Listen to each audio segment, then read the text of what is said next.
বন্ধুরা, যদি আপনারা এখন self e-nomination form fill up করতে যাচ্ছেন অনলাইনে, যদি আপনি সেন্সাসের ফর্মটি ফিল আপ করতে যাচ্ছেন, তাহলে আপনাকে এরকম একটা প্রবলেম দেখাচ্ছে। সব ডিটেল ভরার পরে যখনই গেট ওটিপিতে ক্লিক করছেন, এখানে আপনাকে দেখাচ্ছে এরর এসি, মানে self e-nomination ID not generate. মানে আপনার যে সেলফ ইনোমিনেশন যে আইডিটা আছে ওটা এখন জেনারেট হচ্ছে না, ওর মধ্যে ওটিপি দিতে পারছে না। তাহলে আপনাকে যদি এটা প্রবলেম আসছে, এটা কেন আসতেছে এবং এটা কেন কিভাবে ঠিক হবে, আমি আপনাকে এই ভিডিওর মাধ্যমে বলবো। তাহলে ভিডিওটি পুরো দেখুন এবং চ্যানেলে প্রথম এসে চ্যানেলটিকে সাবস্ক্রাইব করে ভিডিওটিকে লাইক করে দিবেন।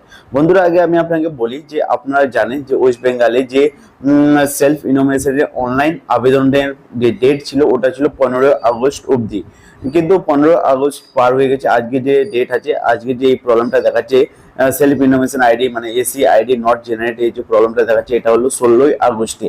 মানে আপনাকে জানতে হবে যে 15 আগস্ট অবধি সেলফ ইনোমিনেশনের জন্য অনলাইন অ্যাপ্লাই মানে ডেট ছিল। তারপরে যদি আপনি আজকে যে মানে 16 আগস্টে যদি আপনি অনলাইন অ্যাপ্লাই করতে যাচ্ছেন বা 17 আগস্টে, তাহলে আপনাকে এরকম প্রবলেম দেখাচ্ছে। এটা নিয়ে ঘাবড়ানোর কোনো কথা নেই, আপনাকে এখন অনলাইনে করতে হবে না। আপনি এখানে অনলাইনে সেলফ ইনোমিনেটর যে আইডিটা আছে এই জেনারেট হবে না। এর জন্য আপনাকে ওয়েট করতে হবে কিছু দিনের মধ্যে। আপনার বাড়িতে সেলফ ইনোমিনেটর লোক আপনার বাড়িতে আসবে এবং আপনার যে সেন্সাসের প্রসেসটা ওটা অফলাইনে করে নেবে। এখন আপনারা অনলাইনে করতে পারবেন না। এর ডেট ছিল 15 আগস্ট অবধি। এই আপডেটটা কিরকম লাগলো কমেন্টে জানাবেন। ভিডিওটি ভালো লাগলে ভিডিওটিকে লাইক এন্ড চ্যানেলটিকে সাবস্ক্রাইব করে নেবেন। দেখা